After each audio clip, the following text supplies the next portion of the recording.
Jeg hedder Stina, og jeg arbejder i Europa-Kommissionen. Hej, jeg hedder Stina Sovarta, og jeg arbejder for Margrethe Vestager, som jeg tror I alle sammen kender. Hun er ledende næstformand i Europa-Kommissionen med ansvar for at bringe Europa ind i den digitale alder, og også for konkurrenceret. Og jeg er det, man her i Bruxelles kalder hendes Head of Cabinet, det vil sige, at jeg er hendes kabinetschef, eller også, kan man sige det på den måde, hendes allernærmeste medarbejder. Jeg har arbejdet i mange år i kommissionen, og jeg synes, det er et af de mest fascinerende steder, man overhovedet kan forestille sig at arbejde.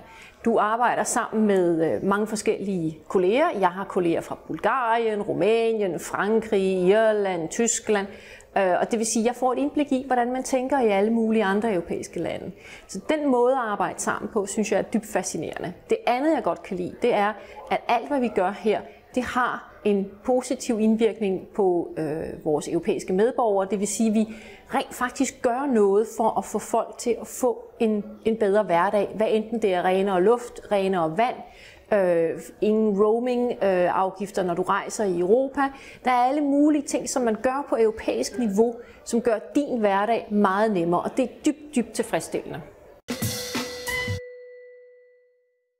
Jeg synes, kommissionen er en god arbejdsgiver.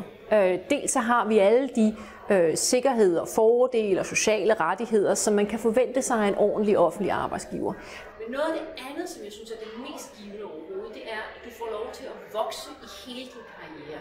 Jeg har arbejdet med landbrug, jeg har arbejdet med miljø, jeg har arbejdet med udviklingsbistand, og lige nu arbejder jeg med digitale spørgsmål. Så det vil sige, at du kan få lov til at vokse igennem hele din karriere, og du kan få lov til at lære mange forskellige sprog. Det vil sige, at du har alle mulighederne for at have en meget tilfredsstillende karriere hernede.